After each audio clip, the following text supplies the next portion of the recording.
दोनों पॉइंट बताइए। Sir NCERT कोई ऐसा नहीं है कि यूपीएससी या यूपीपीसीएस ने कह रखा है कि एनसीईआरटी से पढ़ना है तभी वो होगा। बट एनसीईआरटी एक इसलिए लोग पढ़ते हैं कि उसमें बहुत ही सिंपल लैंग्वेज में बच्चों के लिए वो बनाई गई है बुक। 5th क्लास के बच्चे हैं, 6th क्लास के, तो घटना चक्र की जो एक आती है यूपी स्पेशल की बुक, उससे एक पिक्टोरियल वाली आती है, उससे कर लेते थे। तो मेजरली क्या होता है कि कुछ चीज़ें कवर करनी होती है, जैसे इन्वायरमेंट का पोर्शन हो गया, उसमें नेशनल पार्क, बायोडाइवर्सिटी कि मुझे भी डर लगता था कि पूरा हिंदी मीडियम से 12th तक पढ़ाई की। फिर मैंने बीएससी एमएससी किया, थोड़ा इंग्लिश मीडियम से वो पेपर था, बट इंग्लिश में वहाँ पे सब्जेक्ट होता था वो मैनेज हो जाता था। बट जीएस के आंसर्स और ऐसे 8 पेपर्स मैनेज करना वो थोड़ा चैलेंजिंग होता है। तो हेलो फ्रेंड्स, स्वागत है एक बार फिर से एक नए वीडियो में। तो फ्रेंड्स, जैसा कि आप लोग पता है कि यूपीपीसीएस का इस समय रिजल्ट आया है और हमारे सामने है इस समय रश्मि यादव मैम। इनका 26 रैंक के साथ एसडीएम की पोस्ट पर सिलेक्शन हुआ है। इससे पहले भी मैम एक्साइज इंस्पेक्टर में सिलेक्शन हुआ था 2021 में, और हमारे चैनल पर वो वीडियो पड़ा हुआ है, आप देख सकते हैं। तो सबसे पहले मैम हमारी तरफ से, हमारे व्यूअर्स की तरफ से आपको ढेर सारी शुभकामनाएं। धन्यवाद सर। मैम एक बार फिर से जानेंगे कि आपका नाम क्या है और आप कहाँ से हैं।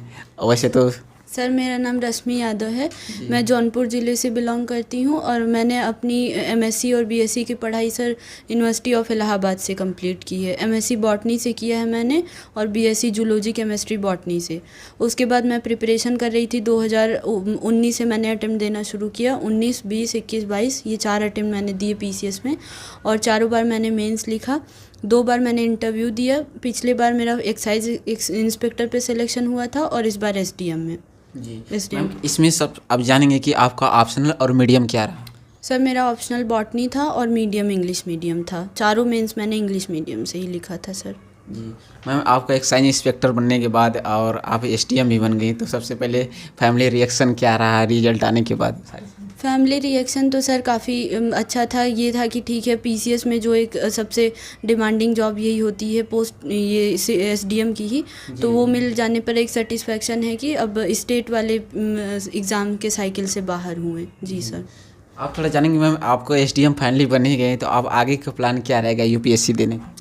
हाँ सर, अब यूपीएससी फुल्ली फोकस्ड होकर दे सकेंगे। एक्चुअली मैंने शुरुआत यूपीएससी से ही की थी, बट शुरुआत में उसमें 2 बार प्रीलिम्स नहीं हुआ, तो मैंने सोली फोकस कर ये इधर फोकस्ड हो गई थी मैं स्टेट पीएससी पे। मुझे लग रहा था कि एक जॉब सिक्योर कर ली जाए पहले, उसके बाद फिर मतलब उस यूपीएससी पे फिर शिफ्ट होंगे। तो अब यहाँ पे ये एसडीएम के बाद अब यूपीएससी पे ही सोली फोकस्ड रहेंगे। जी, तो मैम जानेंगे कि अब जैसे कि इस जर्नी में सबसे फिल्म्स का एग्ज़ाम होने वाला है, तो अभी बच्चे तैयारी भी कर रहे हैं। 1 महीने बाद 14 मई को फिल्म्स है, तो स्पेसिफिक फिल्म्स के लिए हम ही बात करेंगे। तो मैम आपने फिल्म्स की कैसे स्ट्रेटजी बनाई थी, वो सारी चीज़ें बताएंगे? प्रीलिम्स के लिए सर मेनली स्टैटिक और करंट अफेयर्स 2 पार्ट होते हैं। तो स्टैटिक में क्या होता है कि कुछ मेजर जो चंक है सब्जेक्ट्स के, जैसे हिस्ट्री हो गया, ज्योग्राफी हो गया, पॉलिटी हो गया, इन्वायरमेंट, इन सबको तैयार करना होता है। और करंट अफेयर्स से काफ़ी क्वेश्चंस आते हैं। और पीसीएस में तो एक पोर्शन होता है मिसलेनियस का, जैसे सेंसस हो गया, एग्रीकल्चर डेटा और ये सब, यूपी स्पेशल, यूपी जीके, तो ये सब तैयार करना होता है। तो उसके लिए एक स्टैटिक का जो बेस है वो क्रिएट सही से अच्छे से तैयार करना होता है। वो घटना चक्र, पूर्वावलोकन से, और कुछ स्टैंडर्ड बुक्स हैं जैसे मॉडर्न हिस्ट्री की स्पेक्ट्रम हो गई, लक्ष्मीकांत हो गई पॉलिटी की, और एनसीईआरटी हो गई ज्योग्राफी की, ये सब से। और करंट अफेयर्स सर लगभग 30-32 क्वेश्चंस आ जाते हैं, तो करंट अफेयर्स थोड़ा एग्जॉस्टिव प्रिपेयर करना होता है इसमें। करंट अफेयर्स के लिए आपने क्या चीज़ें फॉलो किया, जिससे क्या क्या चीज़ें, मैगजीन हो गई? प्रीलिम्स के लिए मैंने स्टडी फॉर सिविल सर्विसेज का उनका एक यूट्यूब चैनल है, तो उन पे मंथली वो करंट अफेयर्स के वीडियो डालते हैं। तो मैंने उनके पेड बैच कोई नहीं ज्वाइन किए थे, ना तो क्विजेस। उनका मंथली करंट अफेयर्स का एक वीडियो आता है, लगभग 1 से 1.5 घंटे का रहता है, तो वो मैं उसको बस कर लेती थी। और उसको देखने के बाद मैं शॉर्ट नोट्स प्रिपेयर कर लेती थी उससे। तो वहाँ से मेरा एक सोर्स ये मेजर रहता था। दूसरा मेरा जो सोर्स रहता था वो PT 365 विज़न की जो आती है वो मैं करती थी।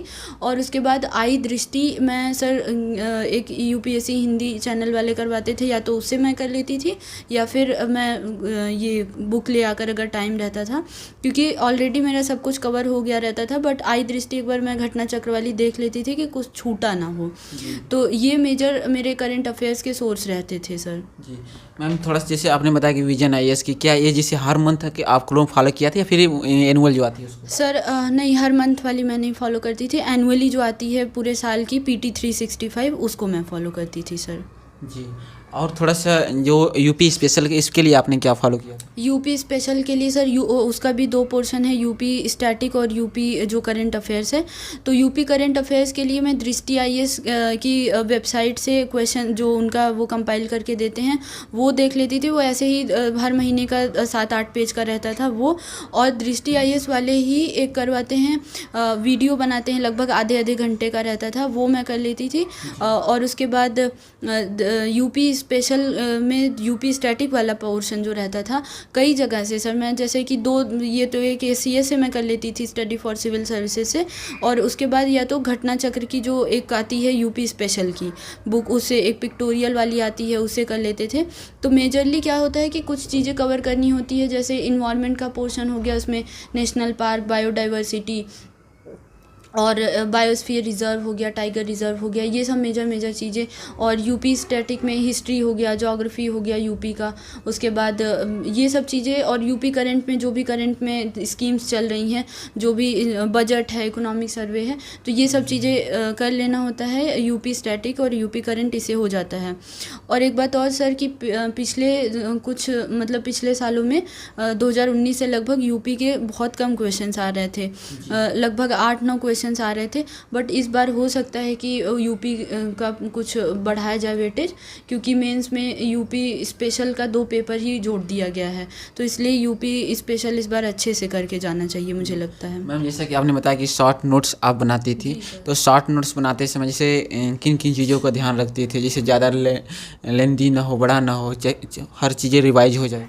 शॉर्ट नोट्स बहुत ही एकदम क्रिस्प बनाना होता है। जैसे उसमें क्या होता है कि जो चीज़ें हमें पता हैं वो चीज़ें तो पहली बात बिल्कुल नहीं लिखनी है, और बहुत ही कीवर्ड्स सिर्फ लिखने हैं, जिसे हमें ये पूरे सेंटेंस नहीं लिखना होता है, बस इतना कीवर्ड्स लिख देना है जिसे हमें याद आ जाए कि अच्छा ये चीज़ें रिवाइज़ करते वक्त ये था, ये कोई भी चीज़ अगर पढ़ते हुए। दूसरी बात सर कि बहुत चीज़ें जैसे ये मैगज़ीन पढ़ते हुए मेंस पॉइंट ऑफ व्यू से चीज़ें इंपॉर्टेंट होती हैं, उसका एनालिसिस और उसका explanation. But prelims point of view से उसके जो फैक्ट्स हैं, डेटा हैं, या फिर जो कोई भी अगर GI टैग न्यूज़ में रहा है, ऐसे ऐसे फैक्ट्स जो हैं वो नोट करने हैं। तो प्रीलिम्स पॉइंट ऑफ व्यू से अलग शॉर्ट नोट्स बनती है और मेंस पॉइंट ऑफ व्यू से अलग, तो इसलिए वो बहुत लेंदी नहीं होता है। जैसे अभी मैंने PT 365 में पढ़ रही थी, तो लगभग उसमें 90-98 पेज का जो IR का वो था, उसको मैंने 4 पेज में कंपाइल कर लिया है। वो प्रीलिम्स पॉइंट ऑफ व्यू से जो मैंने बनाया है, तो वो इसलिए हो सका है कि उसमें जो चीज़ें मुझे आती थी मैंने उसको कंपाइल नहीं, उसको मैंने छोड़ दिया। दूसरी बात ये थी PYQs की एनालिसिस करने पे ये पता चलता है कि हमें क्या उसमें ऐड करना है, क्या छोड़ना है। तो सबसे ज़रूरी है शॉर्ट नोट्स अच्छा बने, एकदम सही इफेक्टिव शॉर्ट नोट बने, उसके लिए PYQs का एनालिसिस ज़रूरी है, ताकि हमें ये पता रहे कि क्या छोड़ना है, क्या लिखना है। इसके अलावा मुझे मैम, जैसे कि हिस्ट्री, पॉलिटी, इकोनॉमिक्स में कुछ चीज़ें मेंस में नहीं पढ़नी होती, कुछ चीज़ें प्रीलिम्स में पढ़नी पड़ती है, तो मैं जो GS के सेक्शन हैं तो उनके लिए भी आपने नोट्स बनाया था, शॉर्ट नोट्स प्रीलिम्स के लिए? प्रीलिम्स के लिए सर मैंने शॉर्ट नोट्स पूर्वालोकन जैसे मैं पढ़ी थी, तो उसका शॉर्ट नोट्स मैंने बना लिया था। जैसे कि INC का पूरा इंडियन नेशनल कांग्रेस का सेशन है, तो उसको मैंने इंपॉर्टेंट सारा नोट कर लिया था कि कौन सा सेशन कहाँ हुआ, किस ईयर में हुआ, कौन उसको प्रिसाइड किया था। या फिर जैसे क्रोनोलॉजी के क्वेश्चंस आते हैं तो वो मैंने बना लिए थे। या फिर न्यूज़पेपर, मैगजीन्स और ये सब पूछता है कि एडिटर कौन था, ये सब था, तो ऐसे ऐसे मैं। या फिर कॉन्स्टिट्यूशनल प्रोविजंस जो है 1935 का हो गया और उसके बाद वाला, तो ये सब मैंने ऐसे टॉपिक वाइज पूरे शॉर्ट नोट्स बना लिए थे। मॉडर्न हिस्ट्री के, ऐसे पॉलिटी के मैंने इंपॉर्टेंट आर्टिकल्स, चाहे 61 हो, चाहे 253 हो, ऐसे ऐसे सारे आर्टिकल्स मैंने सब कुछ वो। और जो इम्पॉर्टेंट चीज़ें हैं पॉलिटी की, जैसे DPSP हो गया और फंडामेंटल राइट हो गया, फंडामेंटल ड्यूटी, ये सब इम्पॉर्टेंट, पंचायती राज हो गया, इनके बना लिए थे नोट्स। ऐसे ऐसे मैंने सारे लगभग जो इम्पॉर्टेंट टॉपिक्स थे उनके सभी सब्जेक्ट्स के नोट्स बनाए थे, ताकि मैं लास्ट में रिवाइज़ कर सकूँ। ज़्यादातर मैंने नोट्स उन चीज़ों के बनाए थे जिनका मुझे लगता था कि मैं भूल जा रही हूँ, बार बार रिवीजन की ज़रूरत पड़ती थी। मैम प्रीलिम्स के बाद मेंस का एग्ज़ाम होता है, तो मेंस के बाद 2-3 महीने का टाइम मिलता है, तो उससे कैसे अपने आप को आंसर राइटिंग करनी चाहिए, या फिर प्रीलिम्स के साथ साथ मेंस के दोनों साथ में लेकर चलना चाहिए, या फिर पहले प्रीलिम्स को फोकस करने क्लियर करने के बाद? सर दोनों साथ लेकर चलना चाहिए, बट जैसे ही प्रीलिम्स नज़दीक आ रहा है तो प्रीलिम्स ओरिएंटेड हो जाना चाहिए 2 महीने पहले। मतलब पीसीएस के लिए तो 1-1.5 महीने इनफ रहता है, आईएएस के लिए तो 2-3 महीने पहले ही अपना प्रीलिम्स ओरिएंटेड हो जाना चाहिए। उसके बाद मेंस में तो प्रीलिम्स मेंस के बीच में जो टाइम मिलता है, खैर उसमें मेंस ही करना होता है। बाकी आंसर राइटिंग की सर बात करें तो आंसर राइटिंग एक बहुत ज़्यादा भी नहीं, बहुत कम भी नहीं, एवरेज एक वो चीज़ें रहनी चाहिए। उसके पहले ये इंश्योर करना चाहिए कि हमारा टॉपिक जो है हर तैयार हो, जो मेजर टॉपिक है वो तैयार हो, कि सिलेबस के अकॉर्डिंग और पीवाईक्यूज़ के अकॉर्डिंग एक पहले आइडेंटिफाई कीजिए कि टॉपिक्स इंपॉर्टेंट वाले क्या हैं, जैसे सेकुलरिज्म हो गया, या फिर ग्लोबलाइजेशन हो गया, सोसाइटी के टॉपिक्स ये सब हो गए, या फिर मॉडर्न हिस्ट्री के जो भी टॉपिक्स हैं, पॉलिटी के हैं, वो सब आइडेंटिफाई करके सभी पर एक शॉर्ट नोट्स टाइप प्रिपेयर कर लें कि इंट्रो, कंक्लूजन, या कोई भी अगर ये टॉपिक है इसे मैं कहाँ से शुरू करूँगा, या तो वो चीज़ें प्रिपेयर कर लेने के बाद एक हम कंपाइल करते हैं डेटा, फैक्ट्स, कोट्स, ये सब की आंसर्स में इंक्लूड कर सकें। और कुछ जेनरिक कंक्लूजन्स, जेनरिक इंट्रोडक्शन और कुछ इंडेक्सेस, रिपोर्ट्स, ये सब तैयार कर लेने होते हैं, ताकि आंसर्स देखते वक्त ही एक शुरुआत हो सके कि मैं शुरू जल्दी से कर दूं। नहीं तो फिर मेंस में इतना कम टाइम रहता है कि वहाँ या तो ऐसे सोचने लगो तो फिर बहुत ही टाइम वेस्ट होता है और क्वेश्चन छूट जाते हैं। मैम अब थोड़ा सा बात करेंगे कि एक स्पेसिफिक आंसर लिखने के लिए क्या क्या क्वालिटी होनी चाहिए, जैसे कि अभी आपने बताया कि ऑथेंटिक हो, ज़्यादा मार्क्स मिले, नंबर इंक्रीजिंग हो, लोगों से अलग हो, लिखने के ये सारा मैम। हाँ, लिखने में सर ये करना चाहिए कि ज़्यादा एक तो ऐसी कुछ डिसेंट टाइप की आंसर राइटिंग हो, बहुत बेकार भी ना हो, बट ठीक है, आंसर राइटिंग बहुत ज़्यादा वो इम्प्रूव भी अब नहीं कर सकते, बट कोशिश ये करना चाहिए कि आंसर राइटिंग ऐसी हो कि वो पढ़ने वाले को बहुत ज़्यादा परेशानी ना हो। दूसरी बात ये है सर कि कंटेंट इतना होना चाहिए कि जितना वो स्पेस दिए रहते हैं या जितना वर्ड लिमिट दी रहती है उतना पूरा कर दिया जाए।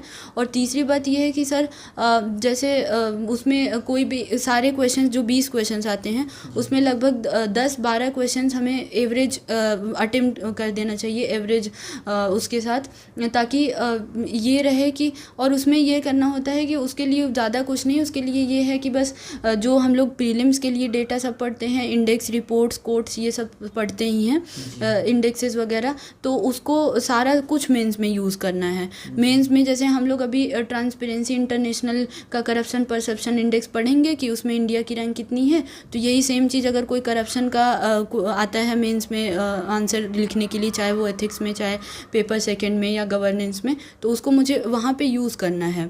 या कोई जैसे हम लोग पढ़ते हैं प्रीलिम्स में कोई कमेटी बनी है, कोई सुप्रीम कोर्ट की कमेटीज़ बनी है किसी चीज़ की रिकमेंडेशन के लिए, या फिर कोई कॉन्स्टिट्यूशनल प्रोविज़न पढ़ते हैं, तो ये सारी चीज़ें हमें मेंस में यूज़ करनी होती है। इन्हीं सब डेटा और रिपोर्ट्स, लॉज की वजह से हमारा आंसर ऑथेंटिक बन जाता है। मैम एक कई बार कमेंट्स में बच्चे करते हैं कि जो इसमें एक पेपर ऐसे राइटिंग का होता है, तो ऐसे राइटिंग के लिए कंटेंट कहाँ से कलेक्ट करें, जैसे कि आपने कहाँ से कलेक्ट किया था, कोई बुक हो या फिर ऐसे राइटिंग के लिए? ऐसे के लिए मैंने सर बहुत, एक तो मैं मेरा जो मेन सोर्स था वो मैं टॉपर्स के आंसर कॉपीज़ पढ़ती थी कि कैसे वो ऐसे लिख रहे हैं। दूसरी बात ये थी सर, मैं हर टॉपिक पे मैंने कोट्स कंपाइल कर रखे थे, और डेटा वगैरह, फैक्ट्स वगैरह, ये सब तो जीएस के लिए जो था वो भी मैं ऐसे में यूज़ करती थी। जैसे वुमेन एम्पावरमेंट का कोई ऐसे आ गया तो उसमें जितना भी मैंने वुमेन्स के रिलेटेड स्कीम्स पढ़ी हैं, लॉज पढ़ा है, रिपोर्ट्स पढ़ा है, डोमेस्टिक वायलेंस का एक्ट पढ़ा है, या फिर जितने भी मैंने डेटा वगैरह जीएस के लिए पढ़ रखा होता था वो सब मैं यूज़ करती थी, ऐसे ही एग्रीकल्चर से हर टॉपिक पे। उसके बाद ये ऐसे के लिए सर मेनली ये होता है कि हमें एक फॉर्मेट में लिखना होता है कि फ़्लो में ऐसे रहे, ऐसा ना हो कि जीएस की तरह जैसे हम पॉइंट वाइज लिखते हैं तो वैसे पॉइंट वाइज नहीं लिखना है। सबसे ज़्यादा ऐसे के लिए इम्पॉर्टेंट है लेखन शैली जो है ऐसे की, तो राइटिंग इसके वो बहुत ज़्यादा अच्छी सही से होनी चाहिए कि एब्रप्टली कहीं पे एंड नहीं कर रहे हैं, एकदम स्मूथली। जैसे हम न्यूज़पेपर का आर्टिकल पढ़ते हैं तो वैसे 360 डिग्री कवरेज होना होना चाहिए किसी भी टॉपिक का, तो ये सब चीज़ें ध्यान में रखनी होती है। बाकी वही जीएस का ही कंटेंट यूज़ होता है उसमें। और उसके बाद जो थोड़ी थोड़ी चीज़ें उसके लिए करनी होती हैं, ये कि जो हम न्यूज़पेपर में पढ़ते हैं केस स्टडीज़ वगैरह की, कहीं पे कोई आईएएस ऑफिसर अच्छा काम कर रहे हैं या फिर कोई अदर ऑफिसर्स भी जो अच्छा काम कर रहे हैं, या लोकेलिटी में कोई एग्जांपल, तो वो केस स्टडी हमें नोट कर लेनी होती है और उसको वहाँ पे ऐसे में कोट करना होता है। इसी टाइप से कुछ लिटरेचर टाइप का कुछ अगर कंक्लूज़न एंड हो सके कुछ अच्छे लाइंस के साथ, तो ये सब चीज़ें ऐसे में इंक्लूड करते हुए वही जीएस का ही कंटेंट लगभग यूज़ करना होता है। मैम आपने इस प्रिपरेशन में आप कोई कोचिंग लिए थे या फिर सेल्फ स्टडी? सर मैंने 2018 में मैंने यूपीएससी के लिए कोचिंग लिया था, पीसीएस के लिए मैंने नहीं लिया था कोचिंग दिल्ली में। तो उसके लिए सर मैं लेकिन इसके लिए पीसीएस के लिए भी और उसके बाद भी कोचिंग के बाद भी, क्योंकि मैं बहुत ज़्यादा वहाँ पे इफ़ेक्टिव स्टडी नहीं कर पाई थी अपनी ही गलती की वजह से कि मैंने बेसिक्स नहीं क्लियर करके मैं वहाँ पे गई थी। तो इस वजह से मैंने फिर से एक तरीके से सेल्फ स्टडी की, सेल्फ सब कुछ प्रिपेयर किया। तो फिर से मैंने पूरी मेहनत से अपना ये PYQs एनालाइज़ किया, सिलेबस एनालाइज़ किया कि क्या कैसे करना है और कैसे मुझे आंसर राइटिंग करनी है। और उसके बाद ये आंसर राइटिंग करना, मॉडल आंसर से मैच करना खुद ही, और ये शॉर्ट नोट्स प्रिपेयर करना। फिर से मैंने सारी नोट्स प्रिपेयर की, चाहे वो मेंस के लिए हो, प्रीलिम्स के लिए हो, तब एग्ज़ाम सारे फिर निकलने हुए शुरू में। मैम जो आपने रिसोर्सेज फॉलो किए थे उसके लिए थोड़ा बताइए। जो आपने बुक लिस्ट फॉलो किया था जिससे हिस्ट्री के लिए, पॉलिटी के लिए, वो सारे बुक लिस्ट आपने हिस्ट्री के लिए सर मैंने मॉडर्न हिस्ट्री के लिए वही स्पेक्ट्रम यूज़ की थी। और उसके बाद एंशियंट मेडिवल के लिए मैंने एक दो बार शायद वो रीडिंग की थी, बहुत ज़्यादा मुझे उसका वो नहीं मिला। बट RS शर्मा और सतीश चंद्रा की NCERT जो आती है वो पढ़ा था मैंने। आर्ट एंड कल्चर के लिए मैंने नितिन सिंघानिया पढ़ा था, बट बहुत ही स्पेसिफिक चैप्टर्स उसमें, जैसे आर्किटेक्चर और ये सब जो इम्पोर्टेंट था वो सब मैंने पढ़ा था। और उसके बाद पॉलिटी के लिए वही लक्ष्मीकांत मैंने पढ़ी थी, और उसमें भी मैंने बहुत ही लक्ष्मीकांत पढ़ी थी, बट स्पेसिफिक जो चैप्टर्स हैं जो इम्पोर्टेंट हैं PYQs में बार बार पूछे गए हैं उसको बहुत कई बार मैंने पढ़ा था। उसके बाद ज्योग्राफी के लिए सर मैंने NCERT 11th-12th की पढ़ी थी। और इकोनॉमिक्स के लिए मैंने मृणाल सर के सारे लेक्चर्स देख करके खुद ही शॉर्ट नोट्स प्रिपेयर किए थे। संजीव वर्मा की बुक मैंने ली थी, बट बहुत ज़्यादा मैंने उसको पढ़ी नहीं, मतलब थोड़ा बहुत ही पढ़ा था मैंने उससे। उसके बाद ये इकोनॉमिक्स हो गया। साइंस तो मेरा पूर्वालोकन से और लूसेंट से ही था, और मेरा साइंस बैकग्राउंड था, बायोलॉजी था, तो इसलिए मुझे बहुत ज़्यादा दिक्कत उसमें नहीं होती थी। और PT 365 से करेंट हो जाता था साइंस एंड टेक्नोलॉजी का। और IR का एक सेक्शन होता है, उसके लिए आपने? IR का सर PT 365 से ही जो करंट होता था वही वो उसी से करते थे। और मैम इसमें कई बार मतलब बना रहता है कि इसमें 6 to 12 NCERT भी पढ़नी पड़ती है, आप भी पढ़ाए थे? मैंने शुरू में सर पढ़ी थी 6 to 12 मैंने सारे की नहीं, बट ज्योग्राफी की मैंने पढ़ी थी। उसके बाद ये हिस्ट्री की भी ले आए थे, एक बार पढ़े थे। बट मुझे लगता है एक बार जब बेसिक्स क्लियर हो जाते हैं तो बहुत ज़्यादा ये ज़रूरी नहीं 6 to 12 पढ़ना, लेकिन अगर बेसिक्स नहीं क्लियर है तो फिर आप ज़रूर। कई बार मैम स्टूडेंट कमेंट्स करते हैं कि क्या विदाउट NCERT नहीं हो सकता है सिलेक्शन? अगर पढ़ते हैं तो इससे क्या बेनिफिट रहेगा, और इसका नेगेटिव और पॉजिटिव दोनों पॉइंट बताइए। सर NCERT कोई ऐसा नहीं है कि UPSC या UPPCS ने कह रखा है कि NCERT से पढ़ना है तभी वो होगा। बट NCERT एक इसलिए लोग पढ़ते हैं कि उसमें बहुत ही सिंपल लैंग्वेज में बच्चों के लिए वो बनाई गई है बुक। 5th क्लास के बच्चे हैं, 6th क्लास के, 8th क्लास के, तो बहुत ही सिंपल लैंग्वेज में बहुत बेसिक चीज़ें समझाई गई हैं। जैसे शुरुआत में इन्वायरमेंट से लेकर के बायोडाइवर्सिटी क्या है, नेशनल पार्क क्या है, ये सब चीज़ें बहुत ही बेसिक लेमैन टर्म में ऐसे बहुत ही अच्छे से समझाया गया है।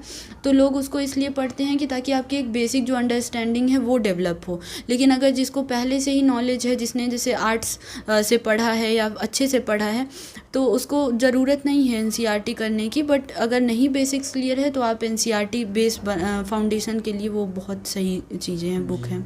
मैम कभी आपको प्रिपरेशन करते समय ऐसा लगा कि नहीं होगा तो क्या करेंगे? ऐसे कोई ऐसा मुश्किल पॉइंट आया? अरे सर, ये तो सर हमेशा आता था, मतलब क्योंकि मेरा ये पहली बार में तो सक्सेस मिली नहीं है। जी, तो मैंने हमेशा 2019 में 20 में मैंने प्रीलिम्स दिया, फिर मेंस हुआ, मेंस नहीं हुआ, फिर 20 में भी मेंस नहीं हुआ, फिर 21 में सिलेक्शन होना शुरू हुआ, और उधर यूपीएससी में भी फेलियर ही मिल रहे थे। तो कई बार मैंने फेलियर्स देखे हर स्टेज पे। तो ये तो एक बार तो इतना तक डाउट आ जाता था कि पता नहीं, हो सकता है ज़्यादा एग्जेजरेट करके अपना पोटेंशियल हम सोच रहे हों कि हम कर ले जाएंगे, बट इतना पोटेंशियल है नहीं। बट उस पे आता था फैमिली का रोल, और आपके जो इमीडिएट वेल विशर्स हैं जो, तो वो बहुत ज़्यादा उनका रोल आता था। वो फिर समझाते थे कि नहीं, पोटेंशियल है और हो जाएगा, बस लगे रहना है। तो ये तो फ्रस्ट्रेशन बहुत ही ज़्यादा फ्रिक्वेंटली आती थी जब फेलियर्स होते थे। मैम, प्रिपरेशन में आप कितने डेली घंटा पढ़ाई करती थी? कई बार लोग बच्चे स्टूडेंट करते हैं कितने ये भी पूछ लिया करें कि मैम कितने घंटे पढ़ती थी, तो आप कितने घंटे डेली आप देती थी स्टडी को लेकर?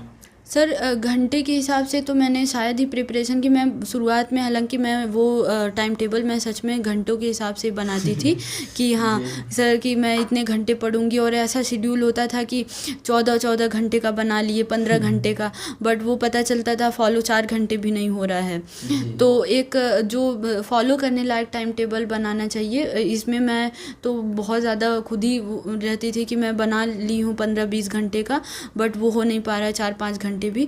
तो ऐसा रहता था सर कि जब एग्ज़ाम्स नज़दीक नहीं हैं, जैसे बीच का टाइम है जब प्रीलिम्स भी थोड़ा दूर है, मेंस भी दूर है, तब रहता था 4-5 घंटे भी पढ़ाई हो जा रही है तो लगता था ठीक है, हाँ पढ़ लिए। बट जब प्रीलिम्स नज़दीक आता था तब भी घंटे नहीं दिखते थे। तब ये रहता था कि इतने दिन में सिलेबस इतना पूरा करना है, वो चाहे अब 8 घंटे लगे, 10 घंटे, 12-14 घंटे जितने भी लगे, बट इतने दिन में रिवीजन इतना हो जाना चाहिए, इतने दिन में इतना टेस्ट सीरीज़ हो जाना चाहिए।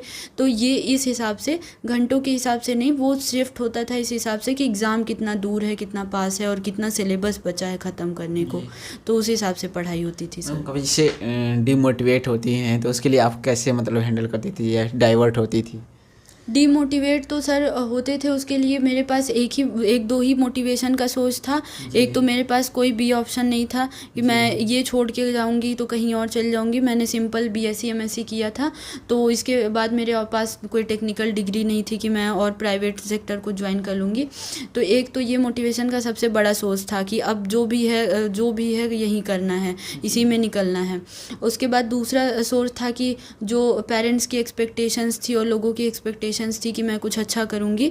तो ये 2-3 चीज़ें रहती थी जो लगता था कि कितना भी थक गए, कितना भी बार बार फेलियर हो के वो है फ्रस्ट्रेट हुए हैं या नहीं वो कर रहा है, बट लगता था नहीं, फिर से करना ही पड़ेगा, तो अच्छे से प्रिपेयर करना पड़ेगा, कोई और चांस नहीं है। एक लास्ट क्वेश्चन है मैम कि जो न्यू स्टूडेंट प्रिपरेशन कर रहे हैं और जो स्टूडेंट तैयारी कर उनका नहीं हो रहा है, बहुत सारे फेलियर भी हैं इस समय, तो उन्हें अपनी तरफ से क्या मोटिवेशन देना चाहती हैं, सजेशन?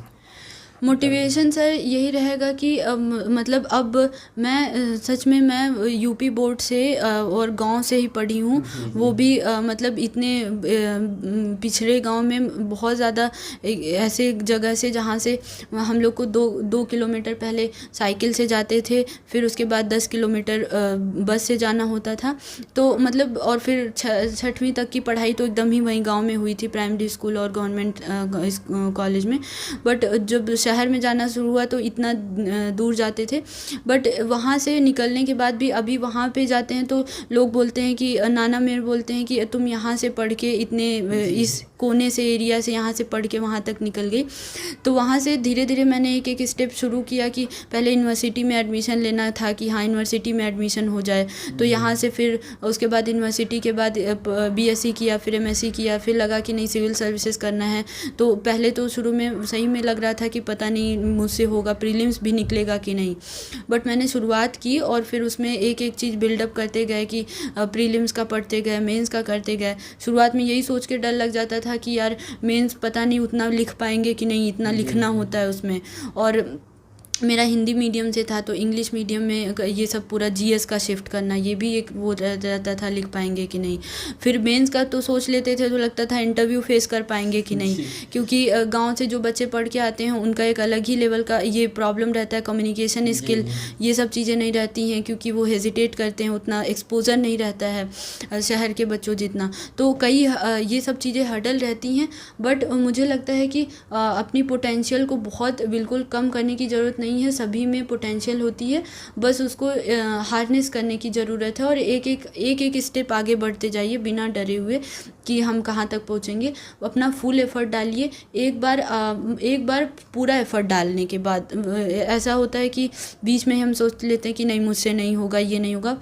जितने ज़्यादा हो सके उतने बड़े सपने देखिए और उसको पूरा करने की पूरी कोशिश करिए। चाहे कोई भी कुछ भी कह रहा है कि अरे इनसे नहीं हो पाएगा, ये करने चले हैं, ये वो कुछ भी कोई कह रहा है उसको बिल्कुल ही अनसुना करके उस पर पूरा एफर्ट डालिए। और जब तक आपको ना लगे, आपको जिस दिन लग जाए कि नहीं इससे ज़्यादा नहीं हो सकता है, मुझे इससे ज़्यादा मेहनत नहीं हो सकती है, तब तक मत रुकिए। और ये पॉइंट आएगा ही नहीं कभी, मतलब हमेशा ये लगता है कि नहीं थोड़ा और अच्छा कर सकते हैं, थोड़ा और अच्छा कर सकते हैं।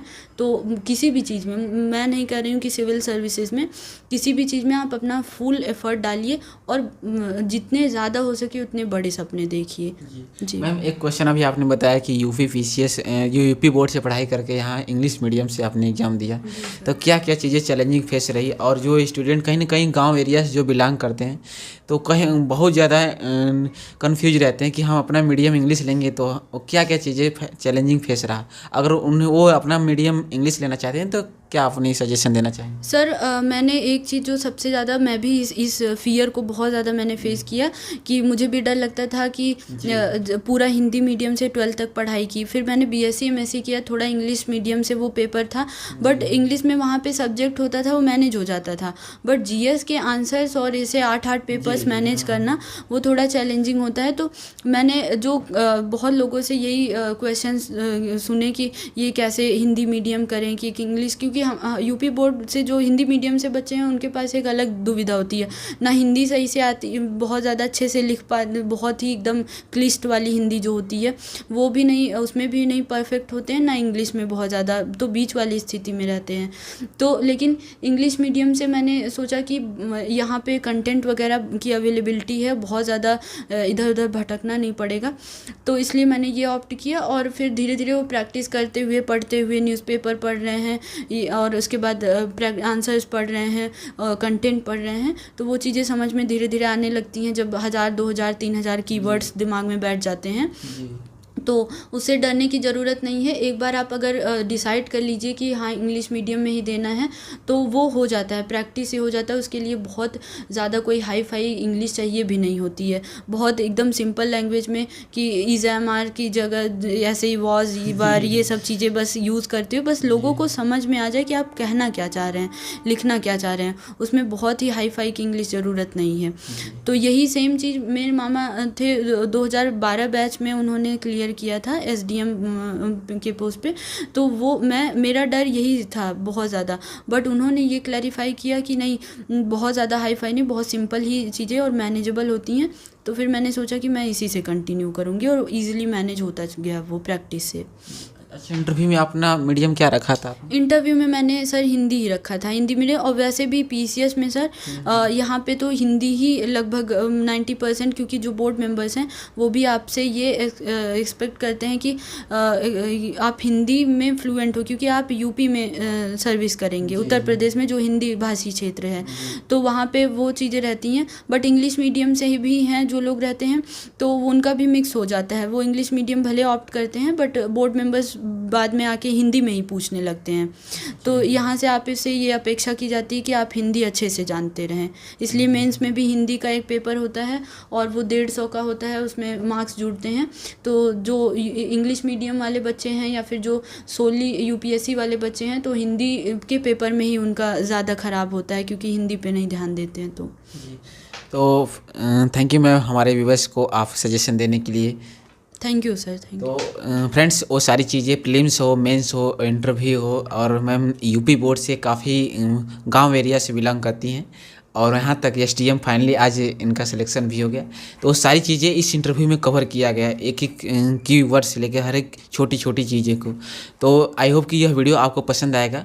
तो वीडियो कैसा लगा कमेंट सेक्शन में ज़रूर बताइएगा। चलिए मिलते हैं किसी नए वीडियो के साथ, तब तक के लिए जय हिंद जय भारत।